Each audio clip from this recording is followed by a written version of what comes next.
Bismillahirrahmanirrahim. Assalamu alaikum, viewers. Uh, so we are today going to see how we add a record in employee master table. Since we have completed our uh, conversion of ranges into the table, because um, using the table was shown that why should we be using table, and how simple it is, and how useful it is to have a table instead of the normal ranges. Uh, which we showed you that we should use the tables, right?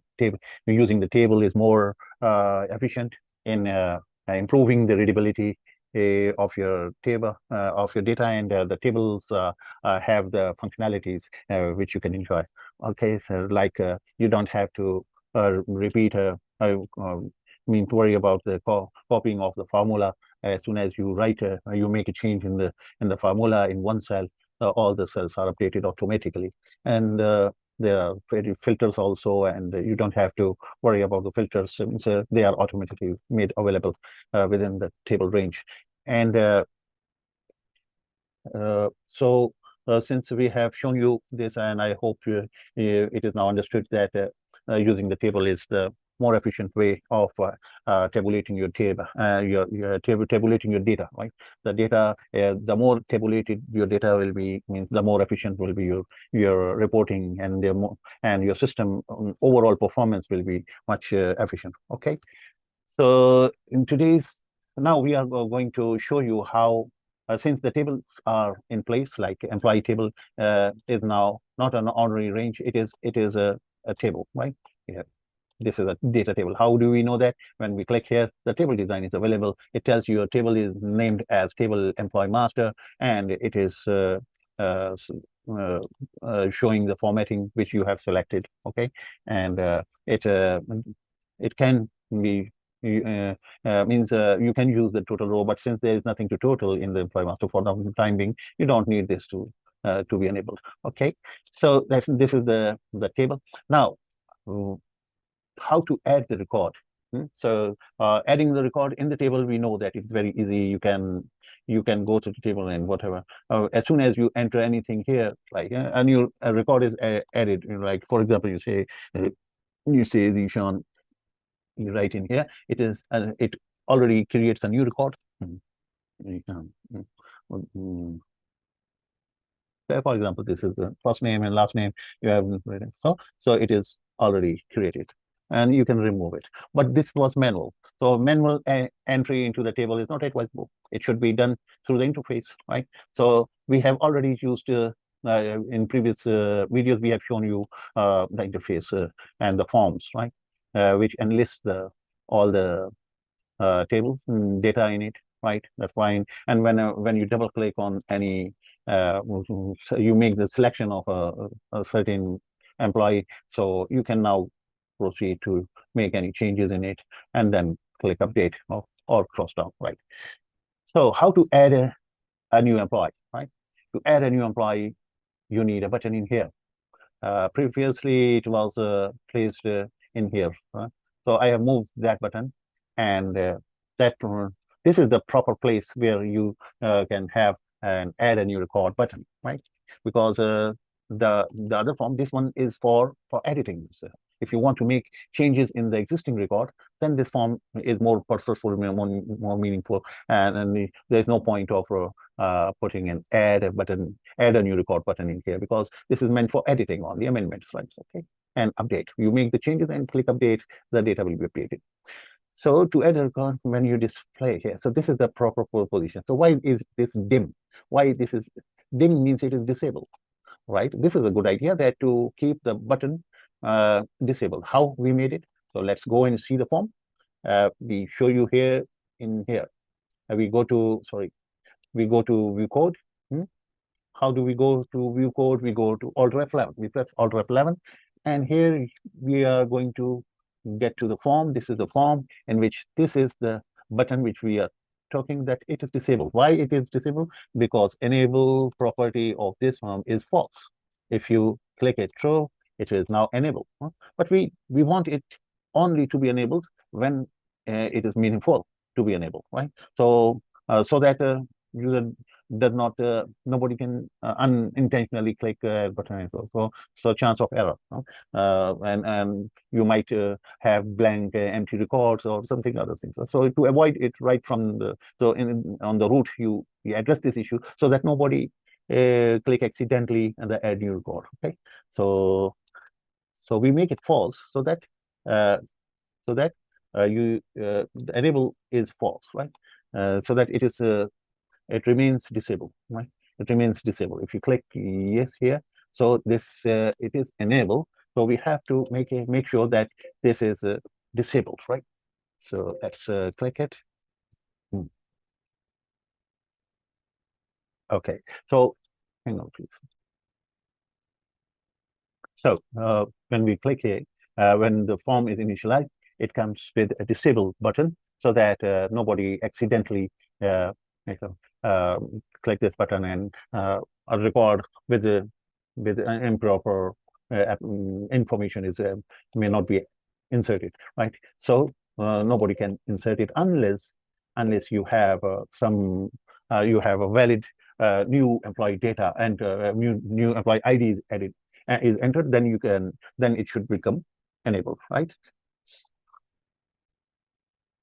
So you can see that when you select an ID here, for example, you can then a change occurs and this event is fired, right?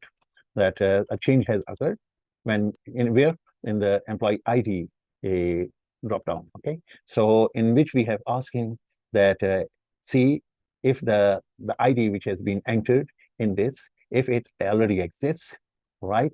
So you don't need to enable at this point itself. Okay, so we will. I have used this stop just to show you that it is doing what work? It is doing a work that it is checking that what is the ID? ID is 3, right? ID is 3, and in the empty sheet, it is taking it's going through all this, whether this 3 employee ID already exists or not, right? So you have to use it in the format command to convert it into string, because this is a string, right? Employee ID in a combo box is appearing with a quotes unit that in a string format. So to have an apple to apple matching, you have to convert it with the, so otherwise the type it won't be able to match it. It will treat it as it is not found. Okay. So this is the important thing we should discuss. That's why I have put a stop in here, so that you see how to convert a numeric thing. The code in employee A column is numeric, and that is converted first of all into the string, and then it is matched and it has found it. For example, if you resume it and you say it's 300, for example, okay, now this time it is not finding because 300 does not exist in it. Okay, and if you type, for example, say 6, okay, it stops, right? It stops it because it has found it. Okay, so we should be able to figure out whether at what point this add new record button is to be enabled, right?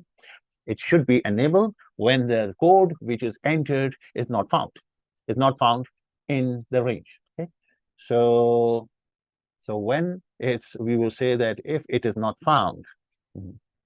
So here we will, instead of saying then stop, we would say, we will amend this thing. We will put here stop in here, stop, and we put an enter in here. Okay, let it because we have to proceed it. Okay, we say okay, no problem. Okay, now here we are going to write enter and if. Okay, and here we are going to say that if it is okay, if it is equal to a, then no issue, means do not do any enabling of this, right? So nothing doing it. But in the case of else, right? So we will, first of all, if it is equal to it, then we will say found fnd is equal to true. In the beginning, fnd is equal to false, right? So, and then it will also say exit do. Okay, right. So after exiting, now there are 2 points when it will exit from this loop. One is that when all the employees have been skimmed through and gone through, and the other point is that when the employee code itself, in both cases, it will go out of this loop. So as soon as it comes out from this loop, we will check if found. Okay? Then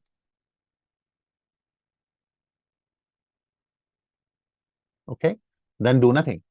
If found, then do nothing, right? Otherwise, enable the button, enable the add new button. So what is the name of that add new button? We go and see here. We see what is that? It's a toggle name button. So let's give it a right name. That's it. Add employee add button. Employee add. Okay. So this is the name of this button. So what we do, we go to this code and we say if it is not found, then employee add, then sorry, add employee add dot enabled is equal to true. True. This is right. Otherwise, it will keep on. It will keep it false. Right. So this was our preparatory work for the adding a record into the employee master. We will click this, and if we select an employee which already exists, it will remain disabled.